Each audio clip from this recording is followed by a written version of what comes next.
Thanks for joining the We Bus podcast, you guys, a place where dads can come to get shared experience without the bro advice. Today, I am joined with embodiment coach Taylor White Moffitt of Humanity Shared. We were introduced through a shared friend, Carrie, who's been working with Taylor and her team, and he knew that We Bus and Humanity Shared would be on the same mission to help people heal, connect, and grow both mentally and spiritually. Taylor, thank you for joining me today.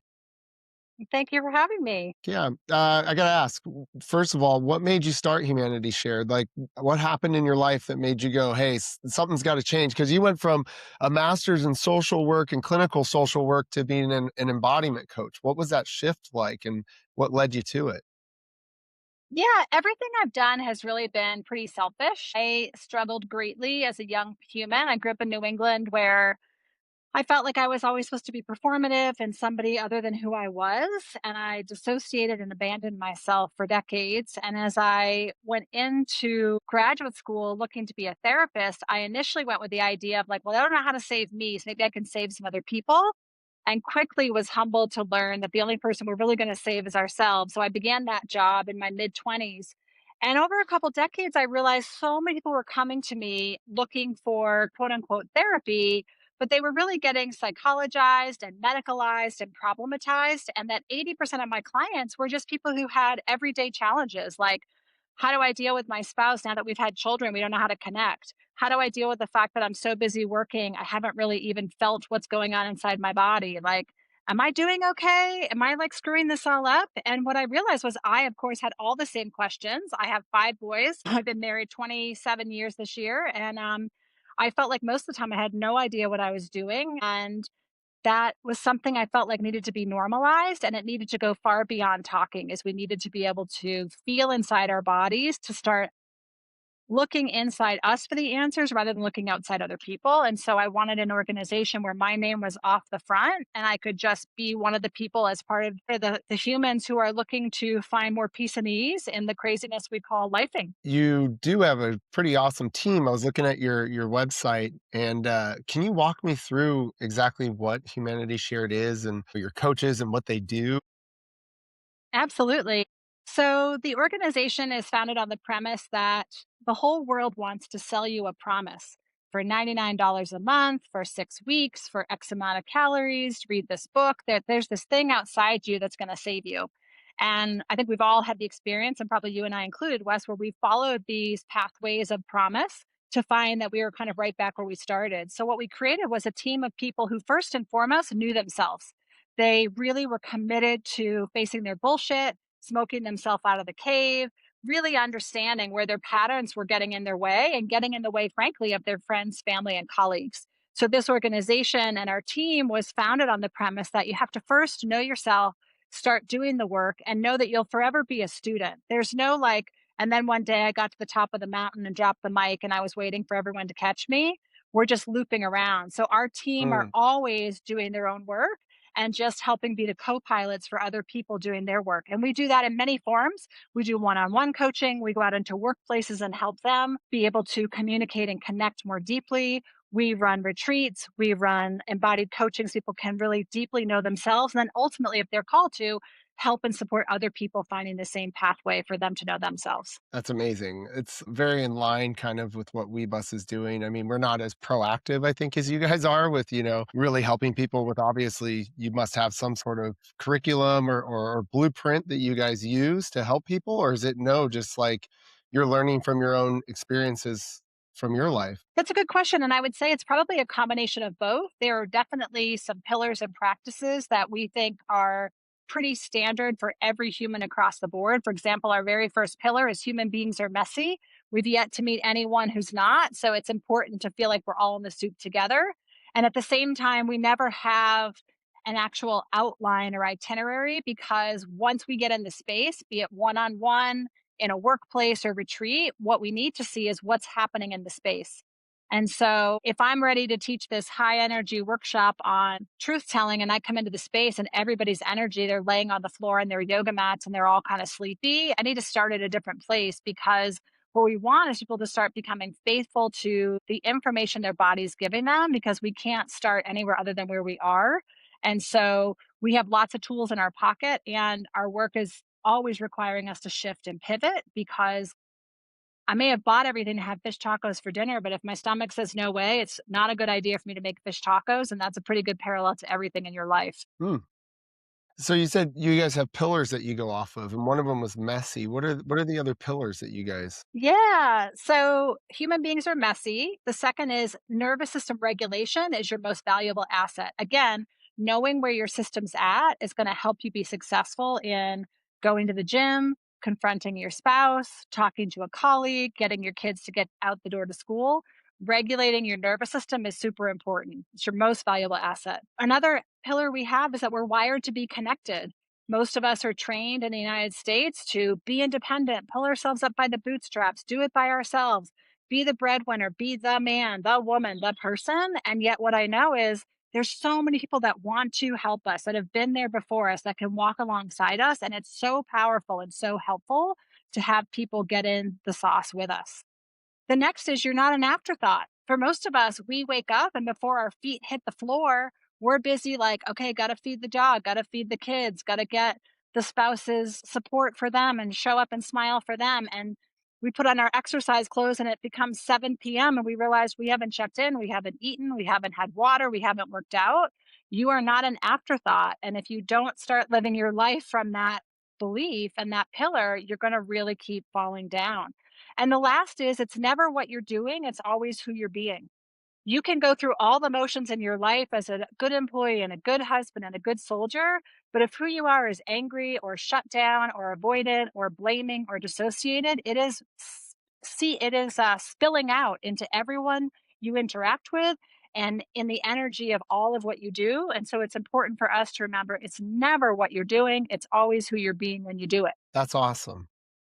As you're talking through that, I'm like, yes, this is exactly what we preach in WeBus. This is it. This is what we're like. Our whole stick in WeBus is that we only share experiences, not advice, right? So you can come in there and just dump whatever it is that you are struggling with, whatever it is that's still hanging on from your past, whatever you're anxious about in the future, whatever you're excited about, it's any experience that you just need to vocalize in some way. And then we every single day you have to come on there with your gratitude and accountability, and your accountability is exercise or yoga or hiking or getting out in nature in some way, and then finding gratefulness in someone. That's your nervous system regulation that you guys are talking about. And connection, obviously we're staying connected.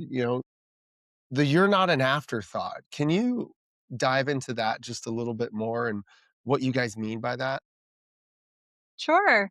So I think for many of us, we were wired to think things like, oh, you're being so selfish if you want to have a preference of where we go to dinner, or you're being so selfish because you want to go take a break and read this afternoon when our kids need someone to take them to soccer. There's something wrong with you that you want to keep getting out to get your exercise or go see your friends. What about me? What about this other person over here? So we got a lot of messages from our parents and then ultimately our spouse and even our boss who's like, everybody works on the weekend. What's wrong with you? Right. And so most of the messaging we get culturally is be selfless. And so people get burnt out and drained in daily life. And so they end up doing one of two things.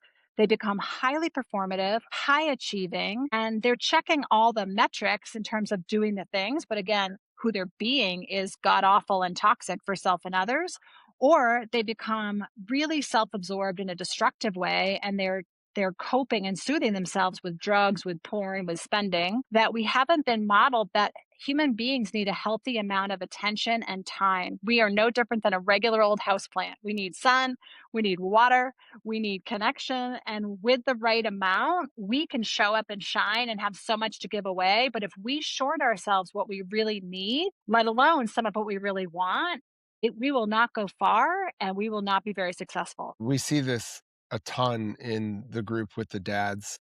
Like, I don't know, do you feel that you see it more regularly in men versus women, or is that just me, rhetorical reflex seeing this because it's who I'm around? I think it's really everyone. And I think if we're talking about parents, particularly, what happens is the asks get greater, right? Like when I was a single person in my mid 20s, the asks felt like a lot, but I had no idea what was coming, right? Then I get a partner then I get a pet, then I get a child, then I get a job, right? And the asks keep going up. Mm. And if I don't know how to hold myself, if I don't know how to value myself, I'm going to either start giving everything away or shutting down and running away.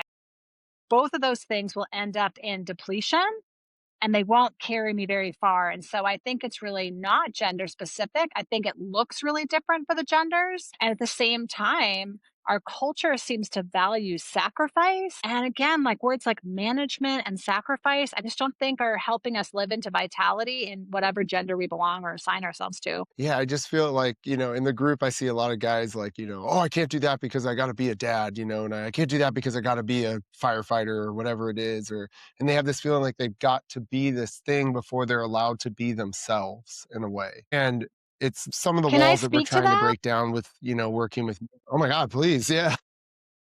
Yeah. So I think what's interesting is again, in our culture, we get a lot of strokes for things like being busy and having jobs and having a partner and having children, right? Like I have a friend who doesn't have children and she goes crazy because people at work are like, I have to leave because I have kids. As though the assumption is because she doesn't have children, she doesn't have to leave. We have this valuation on human doings, not human beings. And so most of us have these masks and performances we throw up all the time. My justification for abandoning myself. I have kids. I have a job. I got to do this thing because we're not valuing self. We're treating ourselves like an afterthought. And when we don't value ourselves, this thing that happens is that we lose ourselves and we keep convincing ourselves all these asks, all these people are so much more important than we are. And there must be something wrong that we want it, that we need it, that we can't manage without this time and care that every human being needs.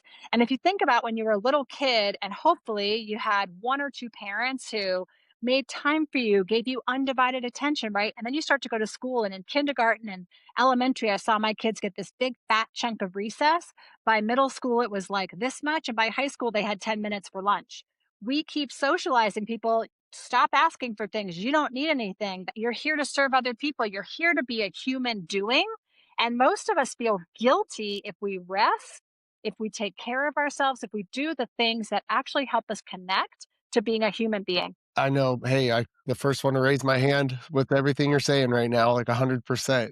I feel like if I sit on that chair over there and do nothing for a second, it's like I'm being the most selfish human being in the world. Like there's so many things that need to be done. There's so many people I need to help. And if I sit down and literally do nothing for a second, man, is that the worst feeling ever? Oh, and my nervous system just even gets tight hearing you say that, Wes, because I think all of us, including myself, can relate to it. And yet, what I would also say my experience was for me, and as I watch others, when I was actually applying the least amount of self care, I was actually being the most selfish. I was a drag and a draw on the people around me. And to me, radical true self care is not, taking a 3-day trip with your buddies. Radical self care is building a life you don't feel the desire to escape from.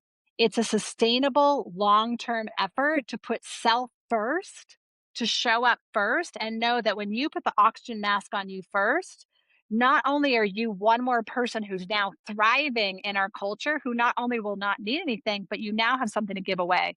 But most of us are limping and gasping, trying to get around and get the mask on everybody else when frankly, people are looking at us like, maybe put it on you. You don't look so good. I'm a man and I like steps and systems. Do you have recommendations for people like me? And I'm thinking of a lot of other guys in the We Bus group too, to, hey, take 10 minutes a day to literally do nothing or actually, read a book or go on a walk. Like what is the step-by-step process to get to that point where you can sit on the chair and go like, no, I'm doing this for everybody else too and for myself, like how do we get So, there? yeah.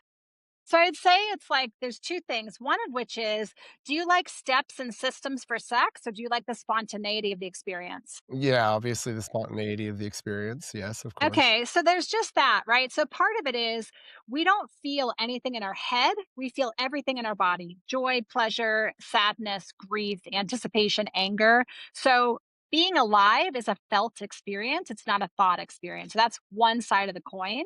The other side is making small steps towards feeling every day. So it could be before you get out of bed, put your hand somewhere on your body that you can feel your body and say, like, who's in there? what do I need and want? It could be before you put your feet on the floor, taking 10 breaths. It could be getting up and putting yourself outside for 5 minutes. It could be sitting in your boxers on the front step of your house before you feed the dog, make the coffee, do the things. It's about putting yourself first and not being an afterthought. It's about learning that the more regulated and calm you are, the more of contribution you can be. It's about recognizing that rubbing up against other people is really important, but so is connecting to yourself. So we also give people we call the 5 5 5, 5 minutes of movement, 5 minutes of mindfulness or meditation, and 5 minutes of journaling. It's hard to argue that you don't have 15 minutes, but in all of this, the great irony is they're all great tools. And on some level, they're very simple tools. But the great irony is most of us actually justify most days. I don't have 15 minutes. I don't have time to sit outside. I don't have time to feel these things because feeling brings up a lot of discomfort. And we're like, let's just get busy doing because it feels safer. I know it. It's familiar. People like it. I get good feedback. So it's tough. Yeah, it's that like you said, knowing what's gonna come by being busy that makes you feel okay. Like, I know if I stay busy all day, if anybody asks me what I did, I can tell them all of the tasks that I did, and therefore they will be proud of me for doing all of these tasks, and therefore I will feel like I am worthy, right, of being here. And not just that, but I think the other piece of it is we never stop to ask, like, how do we feel about it? Forget if the whole world thinks we're on the right train or doing the right things or are good enough, but like, how do we feel about it? We're so oriented to take our thermometer and put it in everybody else's mouth, but what is it we actually think? Mm. Yeah, that's a hard question I feel like to ask myself sometimes, and it's like because I'm so Yeah. obviously, and this is, stuff from my past and growing up with a bipolar mother and that kind of stuff where you're constantly, looking at everybody's reaction to make sure that what you said was what they wanted to hear versus what you want to say and what you care to be. And so I love this recommendation of like, before you get out of bed, just ask yourself, who do you want to be today, even? Like, who do I want to be? Not just for myself, right? Like, or I guess I should just say for myself, I guess. Perfect. I love that Hard catch. Yeah, stop. exactly. Like, what does it mean to actually just check in with where am I right now? And if I'm angry this morning or I'm sad, can I just leave room for that before I even get to who I want to be or who I will be? Who am I in this moment? And to your point, I might not have grown up in a family where that was allowed. So I better start learning that skill because a lot of our work at Humanity Shared is taking all of us from surviving, which is what you're describing in childhood that we all had to some extent, from surviving to thriving. And every time my old patterns come up of, like you're saying, fawning or people pleasing or knowing that everyone else needed to be okay before I could be okay, I say to my nervous system, oh man, thank you so much. You did an awesome job. I wouldn't be here without you. And now I'm going to rub your back and take your sticky hands off the steering wheel and put you in the passenger seat because now the grown up me does not need to survive anymore. I want to freaking thrive. I want to feel vitality. I want to feel glad to get up. I want to feel glad to live in this experience. And I'm going to have to keep healing that stuff because if I'm still dragging the old stuff forward, it's going to be really tiring quick. What's some advice that you have for new dads, new parents, new husbands, anybody that's stepping into this new relationship bound experience for hopefully the rest of their lives, based off of what you've seen maybe go wrong with some people. Yeah, well, first, I think just as you said at the beginning of the podcast that we boast is so much around, I'd say Humanity Shared is based in this, and I am too. Our advice is never as good as we think it is, so I don't think I'd give advice. But what I would say is, looking back, what I wish someone had said to me is, stop trying so hard to get it right. Stop trying so hard to fit in. Stop trying so hard to please. Slow it down when you can and recognize that whatever's happening is okay and that you are strong enough to keep meeting what's happening. And if you can slow it down enough to check in here, you have a feeling about how to go back and repair with your partner, how to go back and repair with your child, how to show up more beautifully. And you're not going to always get it right, nor do you need to, but you have the capacity to begin again as many times as you need to. And I think as a parent, I've got kids who range from 18 to 26. I have 5 boys and I have to begin again so many times. They have taught me so much. And the humbleness and the gift of beginning again has been a life changing practice for me. Love that. What's one thing that you think men thinks matters a lot, but doesn't matter that much? What a great question. My sense is certainly I'm 56, my generation of men, I think the story I hear them telling to themselves and each other and the women in their lives is like, I'm trying to be this provider. I'm trying to be this grown up. I'm trying to like hold our family together. And in an interesting way, I think women have the same story on the flip side. Like, I'm trying to care for this family. I'm trying to hold all this up. And I think what I wish is we could all be vulnerable and say, I don't have all the answers. I feel exhausted being the breadwinner. I feel scarcity that I'm not the breadwinner. What are we even doing with kids? Like, I didn't even have siblings. How do I do this? Like, letting ourselves be humble and vulnerable and not know would actually bring us closer to ourselves and other humans than this whole like, I've got to figure it out. I've got to go to my own island. I've got to do it all on my own. I think is really crushing both men and women. I agree. What do you think? Why do you think men feel that they have to be so strong mentally and physically and through every crazy situation that happens, they have to be the one that doesn't get rattled, that, is going to handle the situation perfectly, that is going to look like the superhero in every single situation, whatever that situation is, even if it's getting directions to a place, right? You're like, I know the directions and I will get us there and I will be the one that makes it happen. I think that I have a very capable and amazing wife who has really taught me that like I do not need to be the one, and that she can be the one for sure. And she'll do it 90% of times better than I ever will anyways. So I let her take the lead on most stuff, honestly now. But I think, yeah, I think it's that men feel like they need to be perfect, all the time, no matter what Oh, it is. And I'm sure that that's a female thing as well. I don't think it's just two men, but obviously I'm surrounded by dads and stuff. So that's what I see and hear. and I guess what hurts my heart, and again, I wouldn't give advice, but I'd say if you have a female partner who wants you to be perfect and a superhero, she should read comic books. Nobody is perfect. No one is always strong. And if we're not taking turns holding all this crazy life up, we need to relook at our relationship. So, yeah, that's probably the best advice, quote unquote, that we could give anybody right now. How can men be strong without being shut down emotionally? I love that question. To me, they are actually the exact opposite. The strongest men I know feel things. They cry. I have a friend whose partner was just hit on his bicycle in Costa Rica 3 days ago. And he has been through so many surgeries and so many accidents. And it was great I got to video with them yesterday before his or after his surgery. And he was really teary. And I was like, Eric, I love that you're letting yourself feel this, like physically and emotionally. Who would be laying in a hospital in Costa Rica after being hit on their bicycle by a car and have to go through all these surgeries for a shattered collarbone and you just went through a surgery? Like, I think any of us would be feeling defeated and depleted and physically out of our minds and in pain and fearful of recovery because he's 60.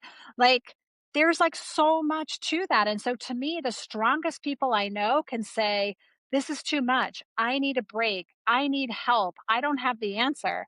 To me, the people I don't trust and are the people who portray themselves as so strong, they're never vulnerable, they're never humble, they're never hurting. I'm like, that's not human.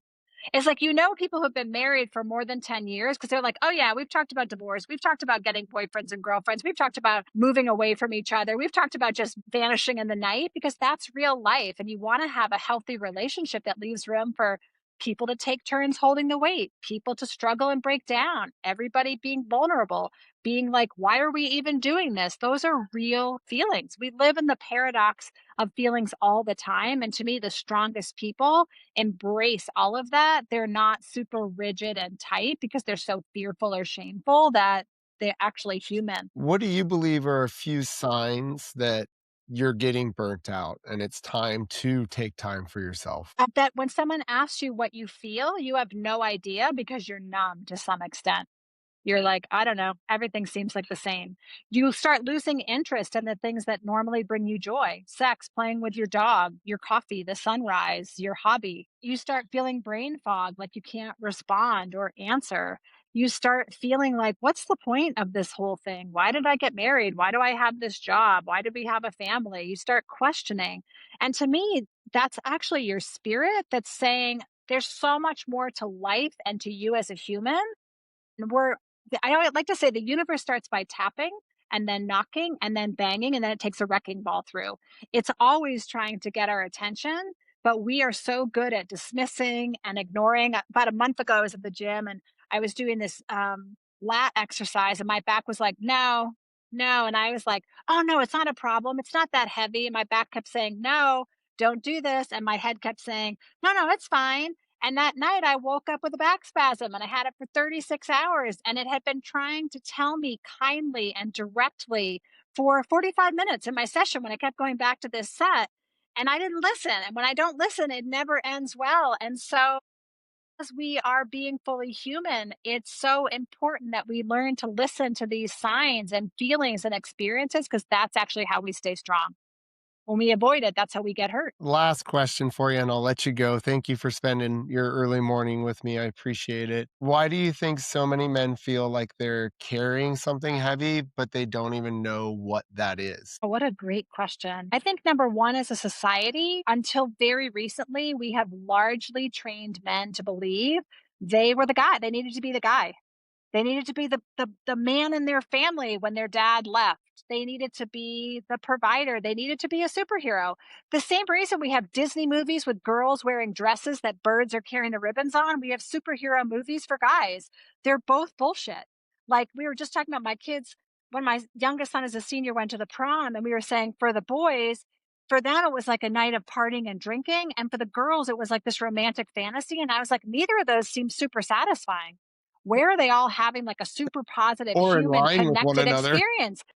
Totally. And so I think that's the problem is we've sold all these genders on these fantasies of who to be rather than like we're all having a human experience and although it varies from person to person and gender to gender, how do we actually be in relationship with friends and partners and our children to say what really did not work about where I came from and without blaming them, how do I pick up the torch and do some generational healing and repair to know like I may not know exactly how to get there, but if I know how I want my kids to experience life, that starts to steer me where I need to start being the example because most parents want to send their kids to therapy and send their kids to have the experience, but it's the parents who need to do the work to model it for the kids.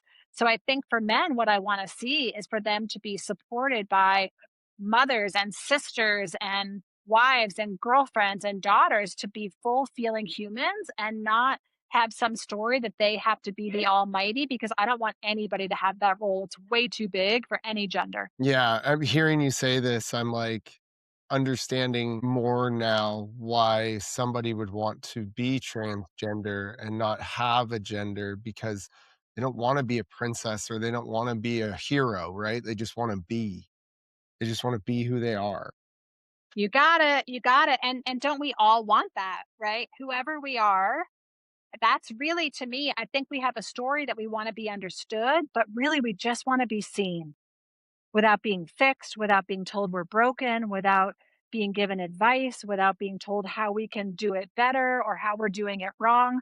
We just want to be seen and loved exactly as we are in that moment. And that's the work we start with ourselves so that we have more of it to give out to other people. Taylor, thank you so much for spending your morning with me. I really appreciate it. And for your wisdom. It was an amazing conversation and I think that our guys are going to get a lot out of this. So, where can people find you and support you in whatever way that you guys need to be supported?